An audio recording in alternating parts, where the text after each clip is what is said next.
મનીષા પાણી ટાંકી આય તો આ નવી પાણી ટાંકી બની ઈ જોઈ આમાં પાણી ચડાવતા ને કાઢતા કઈ રીતે છે ઈ ગમે એમ કાઢે તારે હું આય વામા ક્રિએશન માં અડધા ભાવમાં કપડા મળે છે હાલ તને લઈ જાઉં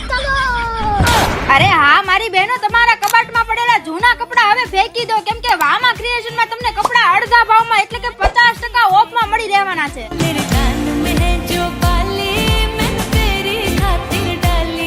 હા બહેનો અમે તમારા માટે લઈને આવ્યા છીએ latest and trendy ladies wear નું શાનદાર કલેક્શન જેમાં તમને 2 piece pair 3 piece pair heavy pair coat set અને અલગ અલગ ડિઝાઇન માં ટ્યુનિક ચોલી ક્રોપ ટોપ વગેરે મળી રહેશે એ સિવાય અહીં તમને પ્રીમિયમ ક્વોલિટીની જ્વેલરી અને ફેન્સી પર્સ પણ મળી રહેવાના છે સાથે સાથે ડ્રેસ મટીરીયલ માં પણ તમે એક જોશો ને એક ભૂલશો એવી ઢગલાબંધ વેરાયટી જોવા મળી જવાની છે અને સાંભળો બહેનો રોયલ લુક અને બજેટ ફ્રેન્ડલી આઉટફિટ લેવા હોય ને તો ભાઈ વામા ક્રિએશન માં જવું જ પડે હો એટલે સ્ટોક પૂરો થાય એ પહેલા તમારે પહોંચી જવાનું છે ક્યાં પાણીની ટાંકી થી વિરાની સર્કલ જતા રોડ પર ડાઉનટાઉન શોપ ની ઉપર વામા ક્રિએશન ભાવનગર